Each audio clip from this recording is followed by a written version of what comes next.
Hello and welcome to our special coverage of the parliamentary hearings for the new European Commission, on the day President Barroso lost his candidate for Overseas Aid Commissioner. Bulgaria's troubled Commissioner-designate, Rumiana Jeleva, has withdrawn as a candidate, and Cecilia Georgieva, Vice President of the World Bank, has been put forward as the new Bulgarian candidate. We have reaction and analysis, plus a report on today's other hearings and a look at where the process of approving the new Commission goes from here. But first, Mrs. Jeleva. It was shortly after 11 o'clock this morning that the news of her resignation broke in Strasbourg. Jim Gibbons takes up the story. It came as a shock, but not a surprise. The decision by Bulgaria's Commissioner-designate, Rumiana Jeleva, to step aside was announced to the media by the leader of the European People's Party. She'd been cleared by EU legal officials of allegations over her declaration of interests, and her supporters argued that her subsequent much criticised performance on technical questions was understandable. After that, you just cannot expect someone to act as if nothing would happen. Jeleva's withdrawal removes the possibility of her rejection and of any tit-for-tat demands for a candidate from another political group to be turned down, although the EPP remains critical of some candidates. Bulgaria has already nominated Cecilia Georgieva, currently a Vice President of the World Bank, as its replacement candidate, and she'll need time to study her portfolio. Parliament is going to be fairly tolerant of a successor from Bulgaria. An initial questionnaire will be sent to Ms. Georgieva within days. The change will affect the timetable, but not by much. We would like to have hearings on 3rd of February and votes probably on 9th of February. So it means 2 days before European Council. The various committees are likely to confirm the other candidates within 24 hours, with a final decision being taken by group leaders on Thursday. If all goes according to plan, with no more hitches, the new Commission could be in place just 10 days later than originally planned. So the Development Committee is going to have to interview another candidate. The Deputy Chair of the committee is Corina Crețu, who joins me now, and she's also a member of the Parliament's Network on the World Bank.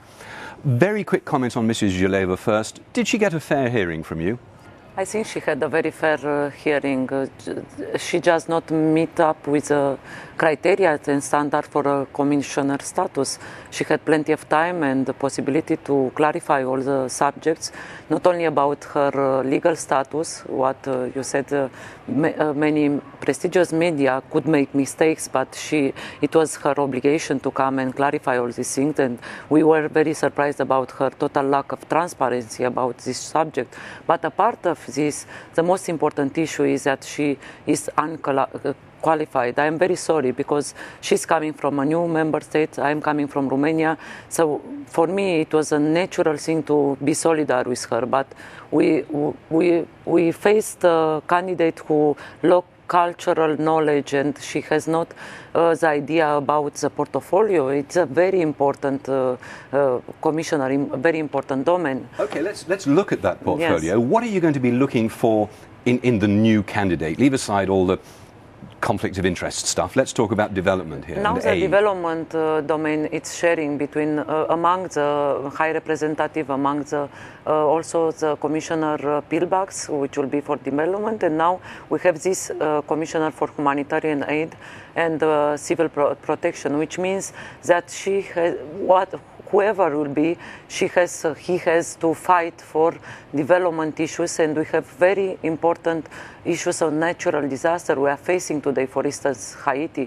And it is supposed that the Commission to be the voice of Europe in the world in that field, and it's important to have a very good profile for this Commissioner. Mrs. Georgieva comes from the World Bank, which has in the past been criticised of being too hard on the poorest countries. Does that give her a disadvantage? In a way, but I think in the last period the World Bank opens up to the development world and to the most poorest countries in the world. Of course, we are all how to say, we all know the tough conditions they put for their loans, and it is a reason that many poor countries did not have in the past this money from the World Bank. But I think in the last period, the World Bank put much more, they stress much more the social side of in the poorest world. So I hope. Sorry to cut you off. We're out of time. Thank you very much indeed for joining us. I just wanted to say that we hope Madame Georgieva will meet up all the criteria and will go forward with her. Meanwhile, 2 other hearings have been taking place today. Cecilia Malmström is the Swedish Commissioner-designate for Home Affairs and Maria Damanaki, the Greek candidate for the Fisheries portfolio. Arno de Mulder reports. If MEPs confirm her candidacy, Cecilia Malmström will be the new Commissioner for Home Affairs. During her hearing, the Swede faced such delicate subjects as combating terrorism. On asylum and immigration issues, the Commissioner must give greater weight to the Parliament's view, with the Lisbon Treaty now in force. What concrete initiatives will you take in order to reduce incentives to immigration? One will be a directive on seasonal workers, for instance, and then there will be the intercorporate directive facilitating for big companies to have staff coming. Other topics broached were combating terrorism and organised crime. Cecilia Malmström asked for an internal security strategy to protect European citizens. One of her priorities is to get the Schengen information system, based on digital fingerprints and photos, set up. It has been waiting in the wings for years. The next Commission designate to tangle with MEPs was Greek woman Maria Damanaki. If MEPs support her bid, she will inherit the Maritime Affairs and Fisheries portfolio. Her challenge will be to drive EU fisheries along the road to economic and environmental sustainability. How do you foresee the reduction of fishing capacity to get the fleets in tune with available fish resources? It's a policy that wants to regulate the situation and aiming at sustainability. I dream of such a future. For Maria Damanaki, the sustainability of fisheries could revive growth in the sector and allow the creation of various jobs.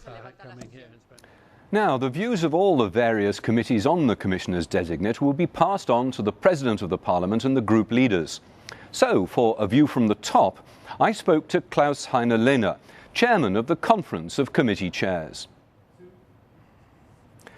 So, Mr. Lehne, was it inevitable that Mrs. Jeleva should resign? It was not inevitable, because the decision was still open.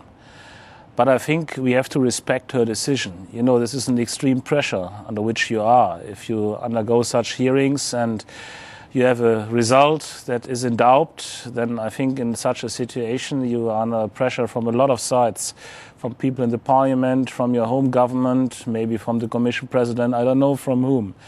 And at a certain point, I think if you are not a too much experienced politician, in such a situation, you take decisions by yourself, and I personally think we have to respect the decision. That's the way it is, but it was not inevitable. And overall, what's your impression of this new Commission? Apart from Madame Jeleva, how do you rate them?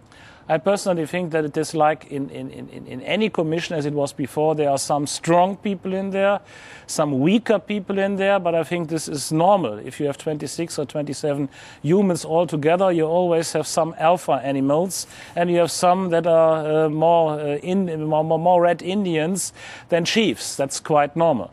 But overall, I think this is a good selection of commissioners. I'm much more in doubt with the way how those commissioners are really free in executing their office. Because one of the experiences that we made from these hearings was that their opportunity to say something to Parliament from their own point of view is very much limited.